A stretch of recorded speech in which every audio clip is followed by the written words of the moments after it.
Bom dia, né, a todos e todas. Nós estamos no final da disciplina, né, e esse é o momento da gente pensar um pouco sobre os conceitos que nós vimos e também, né, de lembrar vocês de que nós, como estamos no final, né, a PPI ela encerra dia 10, né, e não tem como aumentar esse prazo e a prova já é na semana que vem. Então, as dúvidas, por favor, né, enviem.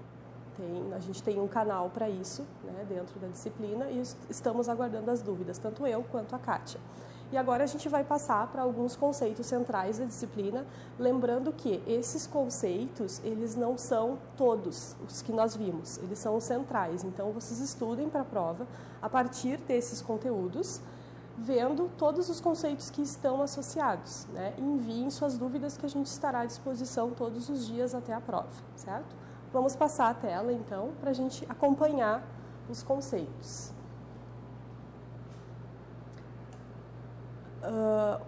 Um dos primeiros conceitos que nós vimos, ou os primeiros conceitos que nós vimos, na verdade, eles dizem respeito ao desenvolvimento pessoal. Por que nós focamos tanto no desenvolvimento pessoal durante a disciplina? Porque é justamente, né, no ambiente de trabalho, as nossas relações, a forma como a gente se comporta, como nós agimos, que vai definir que tipo de relação a gente vai ter e vai também proporcionar um caminho de sucesso no ambiente de trabalho. E o primeiro conceito que nós vimos foi o de subjetividade.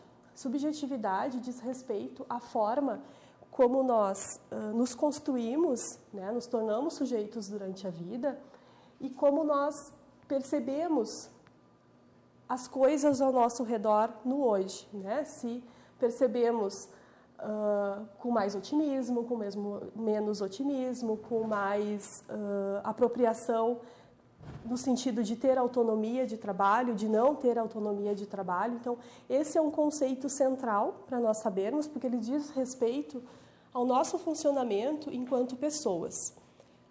Outros dois conceitos que nós vimos, que são fundamentais, são, né, as emoções e os afetos. Eles interferem diretamente na nossa forma de agir durante o nosso dia. Eles interferem também, né, nas nossas escolhas. Por quê? Dentro da linha teórica que nós trabalhamos, a gente viu que emoção e razão estão totalmente interligadas. E mais à frente, né, a gente viu também um outro conceito, que é o da inteligência emocional, que está relacionado diretamente à emoção e à razão, que eu vou lembrar vocês um pouquinho mais à frente. Então, tentem revisar, né, esses textos, tentem revisar esses conteúdos que são, e pensar, né, na sua vida através deles, na sua vida dentro, né, do seu âmbito de relações e também no seu âmbito de relações de trabalho em especial.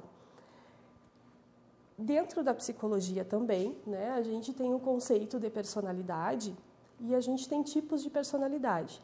Como nós estamos trabalhando em uma disciplina que está voltada para questões de trabalho, a gente trabalhou com tipos de personalidade relacionadas às questões de trabalho. E aí nós utilizamos, né, vocês vão lembrar, o modelo Riazek, de John Holland, que fala sobre 6 tipos de personalidade, que influenciam, né, diretamente nas nossas escolhas profissionais.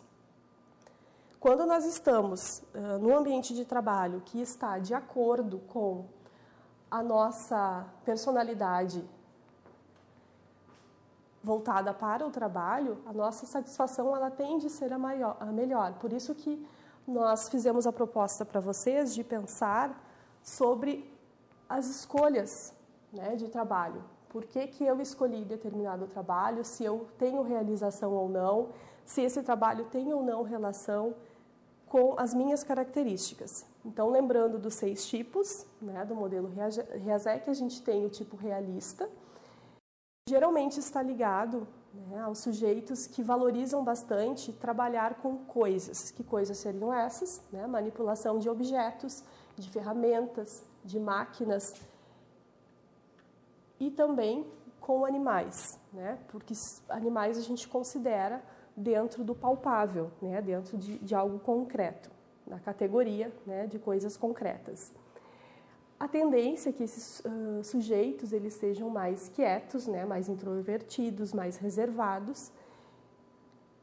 A gente trabalhou também, né, com o tipo de personalidade investigativo, que se refere a pessoas que gostam de trabalhar com o uso da palavra, da ideia, do raciocínio, que também são introvertidas, né? São pessoas independentes, elas tendem a gostar de trabalhar sozinhas, elas são pessoas críticas, né? Elas são bastante investigativas, curiosas, elas gostam de se envolver, então, com pesquisas, né? De estudar coisas, de descobrir coisas novas. Já o tipo artístico, como o próprio nome diz, né, ele está ligado à arte, ele está ligado à ideia de criações originais. Para isso, a pessoa precisa ser idealista, ela tem a característica de ser sonhadora. Ela é considerada rebelde no sentido de, né, ela é capaz de olhar para as nossas normas sociais, para as nossas convenções sociais e criar algo em cima disso. Às vezes, por exemplo, o humor, né? E nesse sentido, são pessoas consideradas pouco convencionais. São pessoas sensíveis e expressivas porque elas são capazes de observar o outro e, a partir disso, elas criarem em cima, né? Por isso, expressivo. E elas criam através da arte escrita, da arte em desenho, né? Em pintura, enfim, da arte que usa a expressão corporal. Então, o trabalho delas, né, tem uma tendência a ser livre, ser pouco sistematizado, de forma a criar sempre coisas novas. Já o sujeito, né, que tem um tipo de personalidade social, ele já apresenta a necessidade de interação social. Ele busca trabalhar com pessoas. Percebam que isso é diferente, por exemplo, do tipo investigativo. E nesse trabalho com pessoas, demonstra interesse por atividades que envolvam o contato com o outro para, né, ensinar, para cuidar, né, curar, cuidar, treinar, educar, informar. E aí a gente tem algumas profissões, por exemplo, da educação, da área da saúde. Vocês podem, a gente conversou bastante sobre esses tipos, né, só ir lembrando também da atividade que vocês fizeram falando sobre si, né, e lendo sobre o que os colegas escreveram sobre a sua identificação com o tipo de personalidade. O penúltimo tipo que nós consideramos foi o empreendedor, que geralmente são sujeitos extrovertidos, impulsivos, eles são persuasivos, eles tendem a convencer o outro, são sociáveis porque para convencer o outro eles precisam do contato social, eles precisam de uma certa conquista em relação ao outro. Eles são ambiciosos porque eles têm objetivos muito altos, né? São sujeitos dinâmicos, são autoconfiantes. Eles têm interesses em atividades que eles controlem, então eles têm um alto índice, né, de liderança dentro do seu perfil de personalidade. E eles buscam estabelecer o contato com o outro para alcançar seus objetivos, né? Sejam objetivos dentro do seu ambiente de trabalho, sejam objetivos econômicos, financeiros. Também o tipo convencional, que foi o último tipo de personalidade que nós vimos, ele trabalha geralmente com estruturas mais metódicas, organizadas. Eles tendem a ser obedientes, eles gostam de alguém que ordene seu trabalho para eles fazerem a execução do trabalho. Então, são atividades, né, que implicam manipulação sistemática e ordenada dos dados, que trabalham geralmente com papéis, né, com documentos, com registros e, né, com processamento de dados. A gente tem que lembrar que esses 6 tipos, né, eles são como se fossem caricaturas, né? Nós geralmente temos dentro da nossa estrutura, da nossa subjetividade, um tipo central e 2 ou 3 tipos secundários que acompanham, né?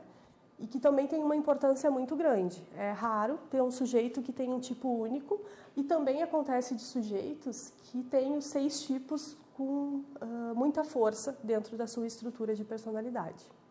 Outros conceitos que a gente viu que são muito importantes é do ambiente de trabalho, e da motivação. Quando a gente fala em motivação, tem que se lembrar que a motivação ela não é externa, ela é interna, né? Só que ela está ligada a fatores internos. O que me dá vontade de fazer algo? O que me causa interesse? Se alguma coisa me dá vontade, se alguma coisa me dá interesse, é porque ela também me dá um certo nível de prazer. E no ambiente de trabalho, a gente tem que pensar que o espaço físico que proporciona bem-estar, a relação com os colegas e com os gestores, quando proporcionam bem-estar, elas nos geram, elas acionam, são fatores externos que acionam a motivação. E, claro, né, quando a gente trabalha com motivação, a gente está apto, né, a sentir-se bem no ambiente de trabalho. Com isso, vem a questão, né, de uma qualidade de vida no trabalho, que proporciona a saúde do trabalhador, seja ela física, seja ela emocional, psicológica, enfim. Tem o fator da satisfação, que se desenvolve aí. Com satisfação e com o ambiente de trabalho adequado, a gente consegue ter autonomia, ter um rendimento melhor, tanto no nosso trabalho quanto para a instituição como um todo. Então, a gente tem que estar atento a esses conceitos e pensar nele na nossa vida profissional, porque ele é um termômetro de como estamos, de como a instituição como um todo está também.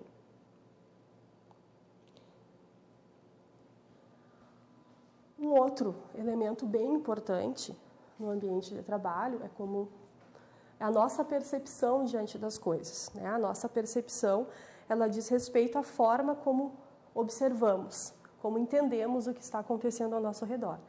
E aí, peço que vocês voltem ao material, porque lá existem, né, várias descrições de percepções diferentes. Percepções adequadas a um bom relacionamento do trabalho e percepções que podem causar distorções em relação à observação do outro e do comportamento do outro, que podem trazer... Então, né, a gente estava falando na questão do conflito nas organizações de trabalho, em função das percepções. A gente precisa retomar, né, que eu falei no começo, o conceito de inteligência emocional, que está ligado, né, à nossa capacidade de integrar os aspectos cognitivos, os aspectos do conhecimento, né, com os aspectos emocionais na nossa vida. Essa integração, é a capacidade de lidar com esses dois aspectos de forma coerente, né, que diz o quanto nós desenvolvemos ou não a inteligência emocional. E como a gente estava falando na percepção, né, além da nossa percepção em relação aos fatos, nós temos a percepção dos colegas, né, em relação aos colegas de trabalho, dos gestores, em relação aos fatos, né, e também, né, a questão do entendimento, né, dos nossos colegas em relação aos nossos comportamentos. Se, né, nós somos mal interpretados, mal percebidos na relação de trabalho, fazendo um bom uso, né, dos aspectos cognitivos e emocionais, ou seja, da inteligência emocional em relação ao fato, nós conseguimos trabalhar essas situações de conflito. E isso tem a ver com o conceito de liderança, isso tem a ver com a questão da assertividade na comunicação, que são conceitos bem importantes, né, dentro de um ambiente de trabalho.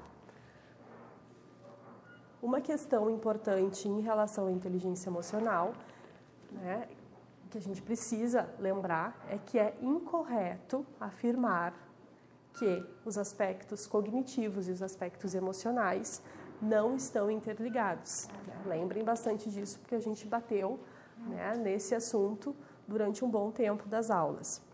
E relembrando, então, né, de se observar que todos os aspectos do desenvolvimento pessoal que nós já estudamos e revisamos até aqui, interferem diretamente no desenvolvimento organizacional, ou seja, né, na construção das nossas habilidades no ambiente de trabalho, porque nós estamos em constante desenvolvimento, tanto nos aspectos pessoais, tanto nos aspectos, né, de atuação no trabalho.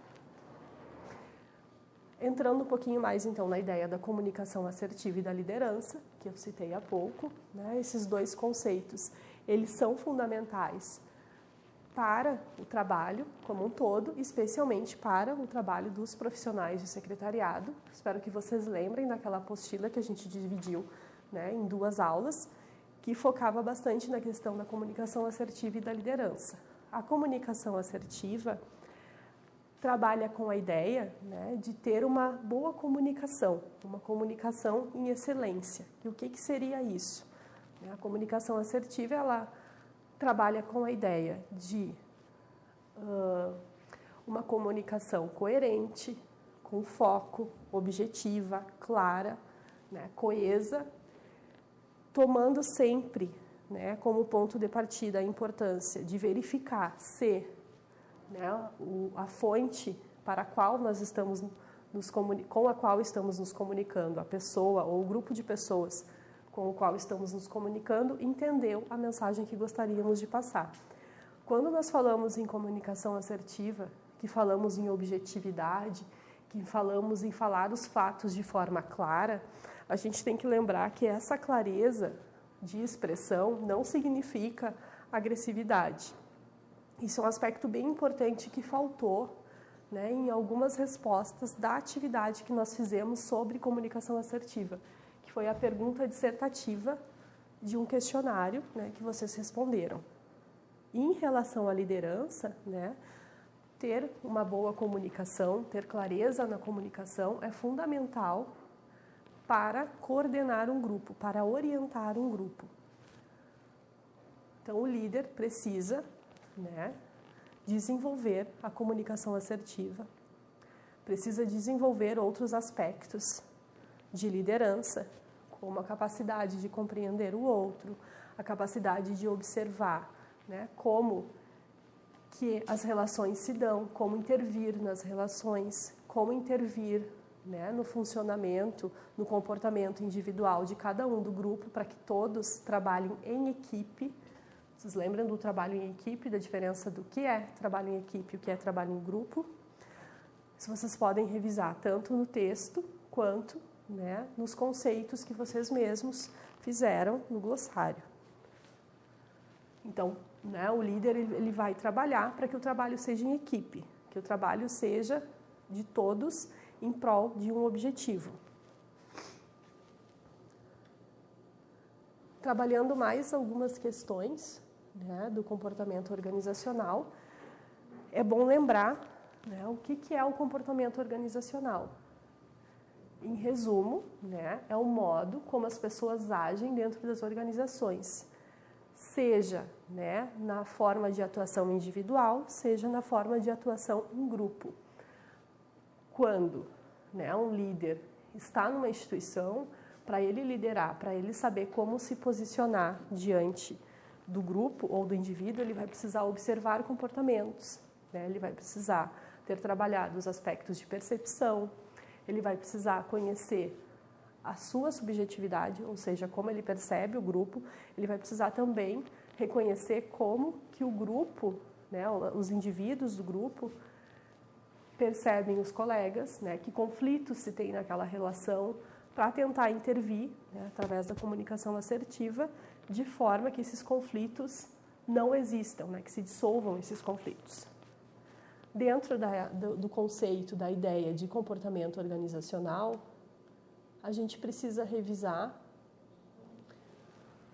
alguns conceitos, né, que seriam o de poder e o de política, que são conceitos centrais, porque o poder ele circula nas organizações, e aí vocês precisam rever na apostila quais são os tipos de poder, quais os tipos de poder, né, que se baseiam em especial na legitimidade, né, no reconhecimento de saber, que esse é o tipo de liderança, né, ideal dentro de uma organização, e também, né, revisar a ideia de política nas organizações. Existe ou não política nas organizações? Por que existe?